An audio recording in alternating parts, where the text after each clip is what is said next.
Okay, so you may have seen Prince Harry and his wife Meghan Markle a few days ago attending a Katy Perry concert in Las Vegas. Look at Harry, looking as thrilled as ever. He really is just living his best life, isn't he?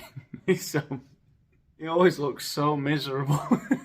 Anyway, don't be fooled. This was just a brief respite for Harry and Meghan, which they are entitled to, by the way. A brief respite from their grueling schedule of tireless campaign work. How many of us feel battered? And yesterday they were right back on one of their many bandwagons. And this particular bandwagon is one that is very dear to Harry. And this is what former SEAL and really the project manager of the Navy SEAL Foundation. The Navy SEAL Foundation. Oh, a SEAL opera. Look at how excited he is. Scanning all over the place for seals. He's like a kid in a chemist's, waiting for the chemist to hand over his prescription Adderall. Yay, I can concentrate now. This is what former SEAL and really the project manager of the Navy SEAL Foundation, Tony Dunstey, had to say about how special it was to have the Prince and Princess of Sussex. We're thrilled that the Duke and Duchess are here. It's quite an honor for them to be here for the commissioning. Holy shit, that guy's a trained killer. Very American Beauty vibes. I would not want to be his neighbour.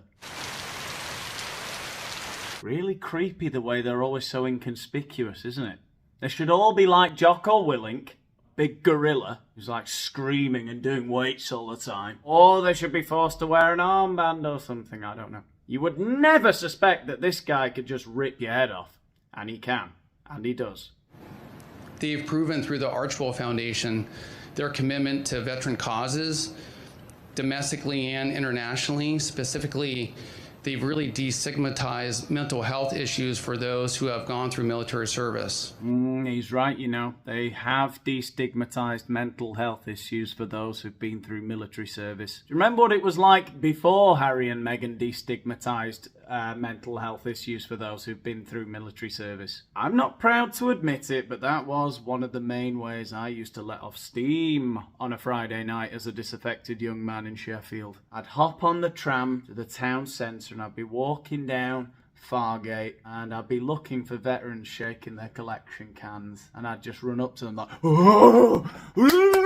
They'd usually get aggressive and I'd have to run away. It was, you know, it was a laugh. It wasn't destigmatized back then. We didn't know any better. And as I said, I was a disaffected young man. What was I supposed to do? Go to the lead mill? That shithole. I'm so annoyed that it didn't close down the lead mill nightclub. Everyone in Sheffield, oh, the lead mill, the lead mill. Fuck the lead mill. And they've done that with courage. And it's just great validation to have them here. It's a great signal of partnership internationally. And we're honored to have them here for the grand opening.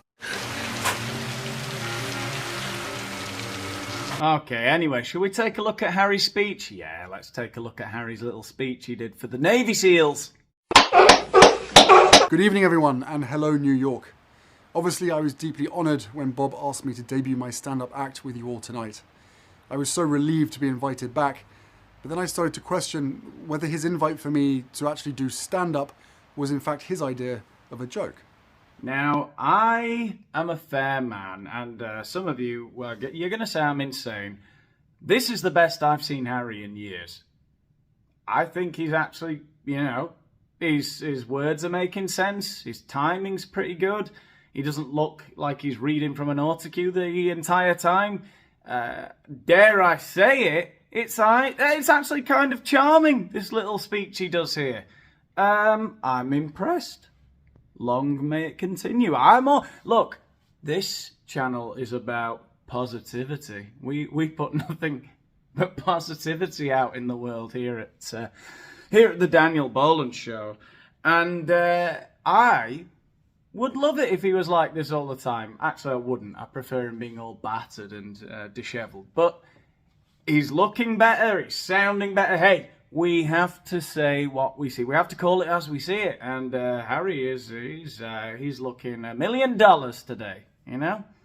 And good for him. Either way, due to the shockingly low representation of gingers last year, and out of respect for my fellow endangered species, here I am, reporting for duty. Okay, so not the funniest joke I've ever heard, and, worst case scenario, it gets misconstrued as a sly dig at Black Lives Matter there. But, whoever said Harry was a professional comedian, okay? He's certainly not, intentionally, though he certainly is one of the greatest satirical characters I've come across in the real world. He's like a living Ignatius Reilly, and his book Spare is, like a genuine attempt to write a manifesto by the living Ignatius Reilly. Spare is Harry's Confederacy of Dunces. It is a masterpiece. But what can you say? It isn't bad. He's made a cute, short, sweet little joke, and he's got out of there, and he's moved on, and his intonation's going up and down. I'm happy for him. He's cured. Now, you're probably thinking, please God, don't let him drink beer out of a prosthetic limb again. No.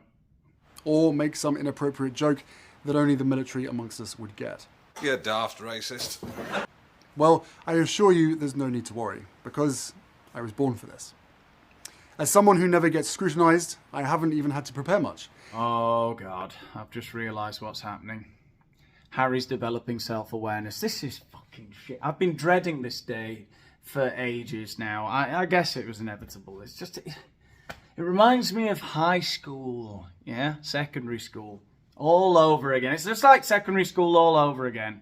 You'd have that one idiot in class that everybody cringes every time he puts his hand up because he says something so stupid. But at the same time, he provides you with great material, right? And every time he says something, you've got the wittiest response. And everyone laughs with you and at him. And then suddenly he comes back after one summer holiday and he's had a growth spurt and he's got a girlfriend with no prior warning. And he's developed this hard shell, the carapace, and which is impregnable to your scathing remarks all of a sudden, right? Well, Harry, if that's what you want, if you want a carapace, I'll tell you this. Get out of Montecito, because Meghan's going to lock you in the bedroom, right? She'll start hitting you with a broom and throwing apples at your carapace and all kinds of shit. Get out while you can, okay? But out of an abundance of caution, I have been working on this particular act for quite some time, and everyone I know tells me it's perfect. And no, these aren't people who just tell me what I want to hear. Oh no. Oh no. I'm sorry, Harry, you're doing great, you little dung beetle, you. These are people like my finance manager, my lawyer, and of course my Reiki healer. So we're not doing the thing? No. I thought that was going rather well. Thank you for having me to this splendid evening, celebrating our incredible veterans. It's okay.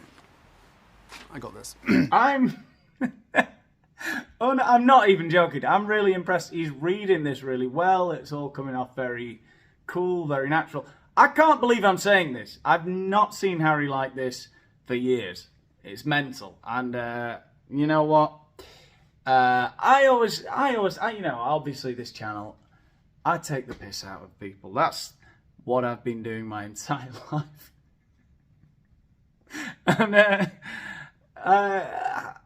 you always want to give people a chance, don't you? You don't really want to completely destroy them. You want to see them react, I guess. I guess that's why God put me on this earth. He said, let there be gossip bitches, didn't he? God created great gossip bitches and all kinds of crawling living creatures with which the water teems. It was teeming with killer whales. That's right, Harry. Our military community is special. It's one that shares incredible highs and painful lows. It is unique. And it is hugely important to society, both during active service and after. Our community is valued more than you'll ever know, and nights like this are testament to that. I've said it before and I'll say it again. Service is what happens in the quiet and in the chaos. And whether we're still wearing the uniform or not, we must continue to uphold the values we learnt side by side on base, on the drill square, and on the battlefield. Values of service, values of honour and integrity, and values of togetherness and solidarity. I know our experiences and journeys to this point differ, but we are always connected through what we've learned as humans, what we've faced as families, and how we've come out stronger because of our ability to listen, to understand. And it goes on like this. Well, I honestly, I don't know what to say. Well done, Prince Harry. That wasn't cringe, it wasn't crazy, it wasn't weird, he didn't sound battered, it was good, it was fine, it was whatever. What can I say? I have to be honest. You know, I can't say it was cringe and terrible if I didn't think it was, so... There you go. I mean, I'll be here for the next cringe thing he does, you know. I'm not going to sleep easy tonight, I can tell you. Anyway, yeah, like the video, hit the like button if you haven't done that already, and share this all over your social media and everywhere else. You know, just project it into the streets where you live, and subscribe if you haven't already. Thanks for watching, I'll see you in the next one. Bye. You daft racist.